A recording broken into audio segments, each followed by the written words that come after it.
O nag-react na si Sara Duterte sa naging affidavit po ng aligasyon ng kanyang dating alleged bagman na si Ramil Madriaga. Inabot ng almost 3 weeks. Ito, mga kababayan, pinalabas ngayon pa lang 1 hour ago.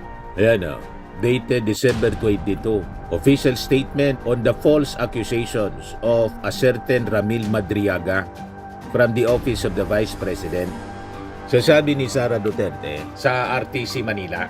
So, importante ma-retrieve yun, mga kababayan, para patunayan yung mga aligasyon, mga kababayan ni Madriaga laban kay Sara Duterte na dinideny ngayon. May blanket denial si Sara Duterte. But anyway, mga kababayan, sabi ni Madriaga doon sa kanyang unang affidavit, I reserve the right.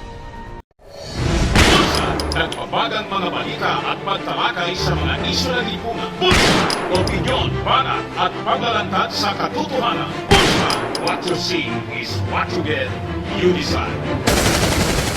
Hello po mga kababayan, si Dante Maravillas. O nag-react na si Sara Duterte sa naging affidavit po ng aligasyon ng kanyang dating alleged bagman na si Ramil Madriaga. Inabot ng almost 3 weeks. Pinag-isipang mabuti ng kanyang abogado kung paano lulusot.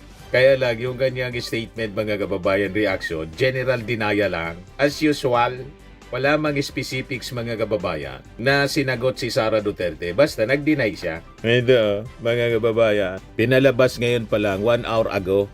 Ayan dated December 22. Official statement on the false accusations of a certain Ramil Madriaga from the office of the Vice President. So sabi ni Sara Duterte, I do not have a personal relationship with Ramil Madriaga, nor have I ever given him instructions of any kind. I have never visited him in prison, nor have I spoken to him about anything at any time.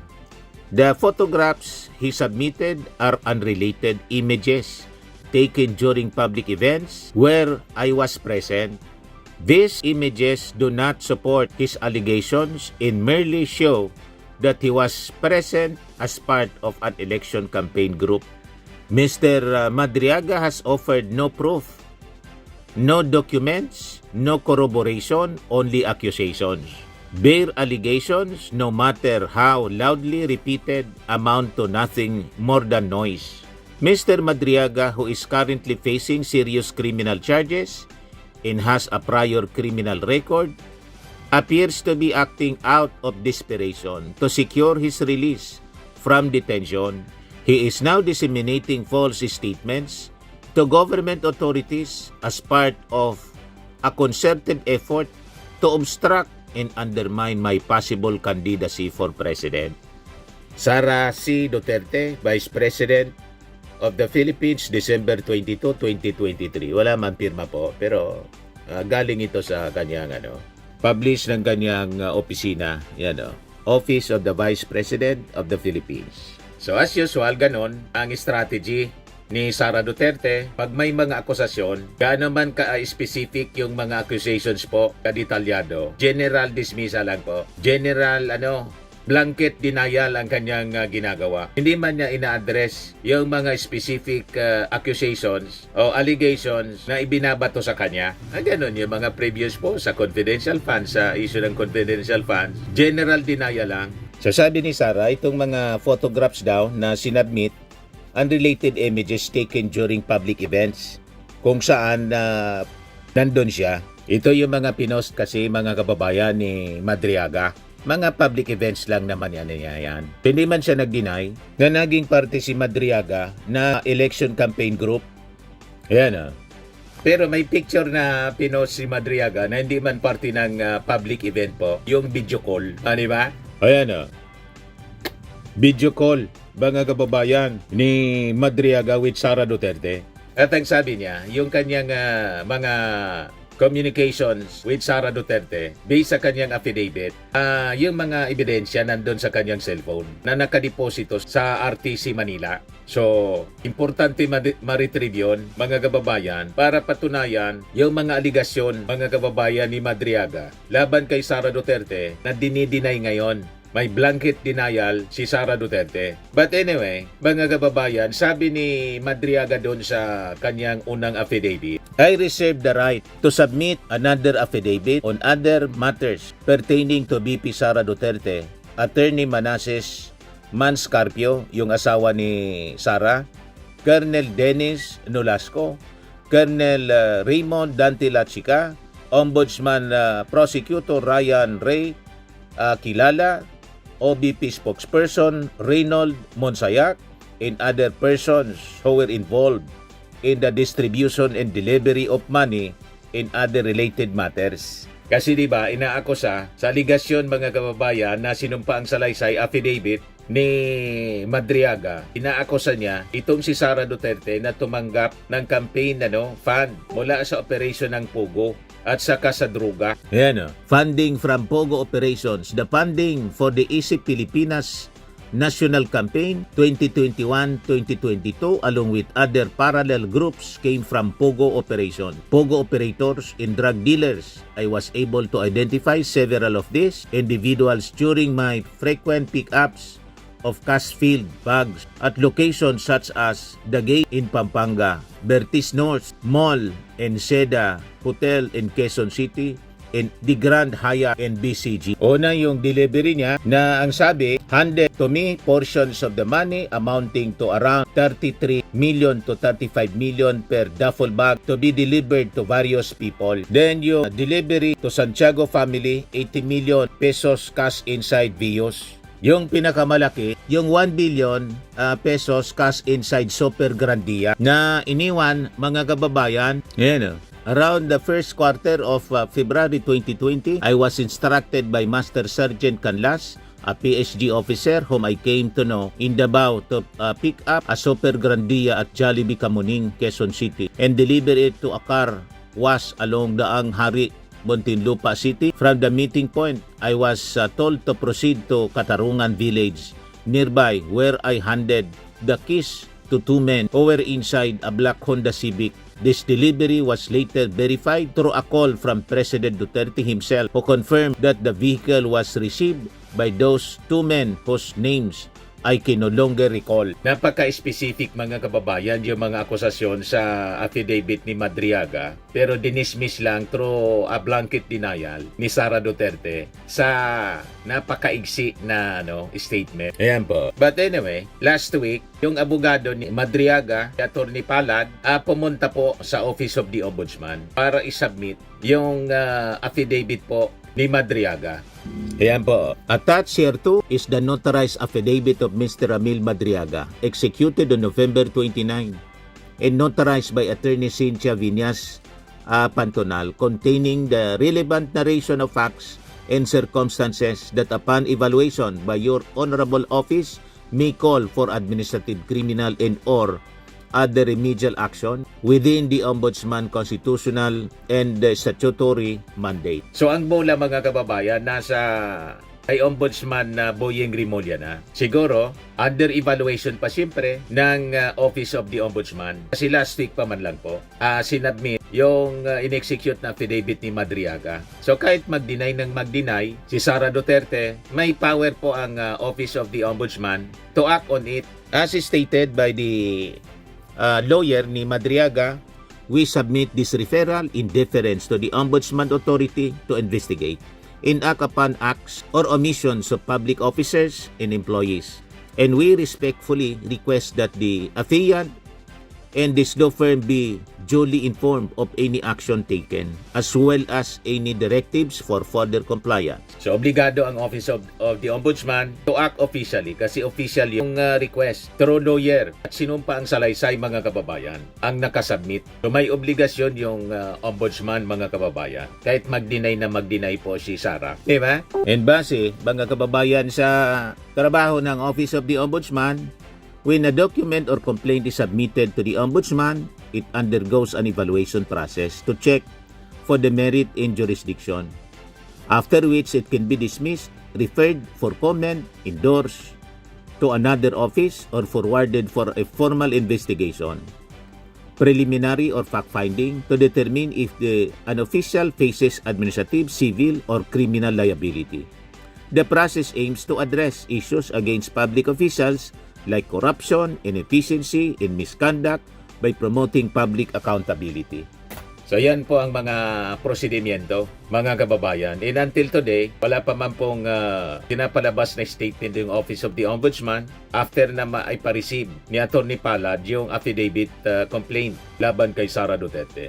So ito yung mga steps para lang alam natin mga kababayan. Research and review. The Office of the Ombudsman receives the complaint, often prioritized for high-ranking officials or serious offenses. So mataas na opisyal mga kababayan, si Sara, Vice Presidente, so bibigyan siya siyempre ng priority. At seryoso yung mga aligasyon laban sa kanya.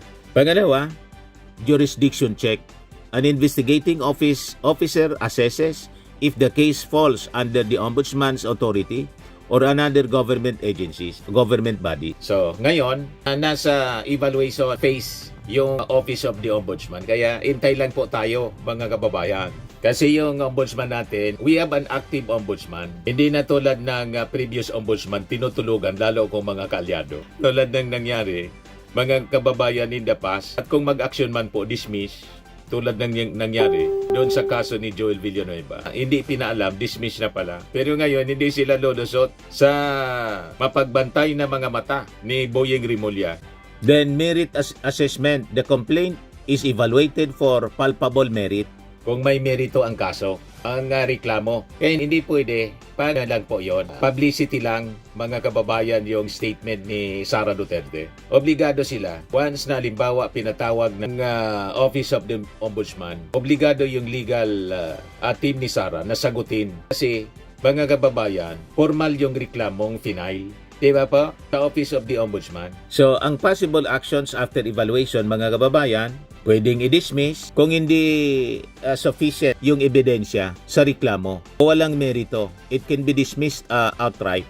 O referral endorsement, the complaint may be sent to the relevant government agency with jurisdiction or to the respondent for a formal comment. Then, fact-finding investigation, syempre, the case can be forwarded for a deeper investigation, potentially leading to a preliminary investigation. Then, ang potential outcomes ng investigation, administrative liability, results in reprimand, suspension, or dismissal from service. Si Sara kasi, mga kababayan, siya, Vice Presidente. So pwede din itong magamit na investigasyon mga kababayan para maidagdag doon sa possible revival. Pwedeng amindahan siguro yung madagdagan yung articles of impeachment na i-refile laban kay Sara Duterte. So depende na yan. It will come after February 6 mga kababayan. May mga nag-aanda na grupo para muling i-impeach si Sara Duterte. Kasi yung unang impeachment, in-archive lang ng mga aliporis ni Sara sa Senado. Ngayon, mababawasan na yung mga aliporis ni Sara sa Senado dahil yung iba naharap mga kababayan sa kaso in relation sa flood control, scandal, halimbawa si Chis Escudero, si Joel Villanueva, si Mark Villar. So nakalinya sila mga kababayan. Si Bato naman po nagtatago na at si Bongo malamang madamay doon sa ICC. Di ba? So mababawasan na po yung mga alipores ni Sara sa Senado. So civil liability requires payment for damages. Criminal liability may lead to prosecution, graft and corruption cases filed with the Sandigan Bayan resulting in fines or imprisonment. Si Sara kasi Vice Presidente, impeachable official, so magagamit ito mga kababayan. Kasi sabi ng mga legal experts, ang impeachable official, pag incumbent pa, hindi pa siya pwede. Immune from suit pa siya, pero sabi ng iba, pwede namang simulan yung investigasyon. So that later on, wala na siya sa posisyon, di ipagpatuloy ang kaso laban sa kanya. Ganon lang yon. Pero magagamit na itong investigation mga kababayan sa impeachment, possible impeachment case, refiling laban kay Sara Duterte. So ang mga key powers ng ombudsman sa Pilipinas mag-imbestiga and prosecute cases of graft corruption and other unlawful acts ng mga public officials. Can file cases sa Sandigan Bayan or sa Anti-Graft Court. Acts as a graft prevention office recommending ways to eliminate inefficiency and mismanagement. So, very powerful ang ombudsman. Kaya, nang si Ombudsman Boyeng Rimulya mag-apply po, hindi magka-aligaga mga kababayan. Si best friend ni Sara, Amy Marcos para harangin si Boying, hindi man nagtagumpay. So hintayin na lang po tayo. Kasi itong mga statements ni Sara, pinalalabas na denial, hindi man po ito obra. She has to answer in the proper forum, mga kababayan. Kasi yung reklamo sa kanya, under oath, in-execute under oath, isang affidavit po. Formal ang reklamo at requesting for formal investigation sa Office of the Ombudsman. Kumbaga, itong mga statement na to, pampolitika lang ito, mga kababayan. Wala man itong epekto sa magiging aksyon ng Office of the Ombudsman. At wala din siya, mga kababayan, na in-address na specific allegations, kundi general denial lang.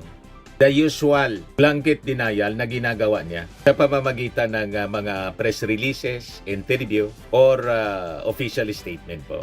So anyway, abangan na lang po natin yung magiging reaction ng kampo ni Madriaga kasi kalalabas pa lang ito. At syempre rin ang ating mga officials, lalo na yung Palasyo Malacanang, syempre itatanong uli ito ng mga reporter sa press briefing mamaya, kung mayroon mamayang press briefing sa Jose Castro. So lagi nating tatandaan, mga kababayan, sa buhay, you become what you believe. Paki-share na rin po, like and share na rin po ninyo ng ating video para marami po na ma-inform tayo at malabanan natin yung mga black propaganda, fake news dito po sa social media. Ako po si Dante Maravillas. Bye-bye. God bless. Firmax Firming and Lifting Cream, pinapahid po sa mga pulses in affected area. Mainam po sa paninigas ng mga kaso-kasuan. Ito naman po, Automax Radiant Serum. Sa mukha naman yung application, anti-aging po siya. You will look 10 years younger than your age. Sa mga cancer patients naman po, baka lang gusto ninyo itong itry. Nengsa Red Mix Fruit Drink. Hindi mo po siya gamot, food supplement siya. Kaya lang, gawa siya, mga kababayan, sa goji berry. Yung goji berry may anti-cancer properties. O ngayon, yung mga inquiries ninyo, dumiritso na lang kayo sa aming messenger sa Facebook para masagot namin agad. Ayos pa? Ayos na ayosan niya, Mr. Maravilla. Sa mga naghanap po ng malinis and spacious fitness gym, pumunta lang po kayo sa aming Colossal Fitness Gym.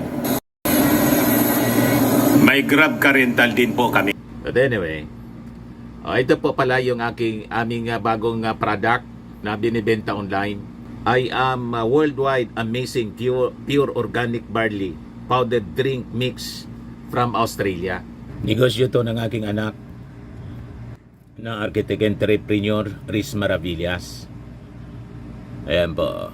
Kontakin na lang po ninyo siya, Riz Maravillas on Facebook. Ang mga health benefits niya, boost immunity, improves digestion, enhance energy levels, pack with antioxidants, prevent cancer. Ito naman po yung bago naming product na binibenta online.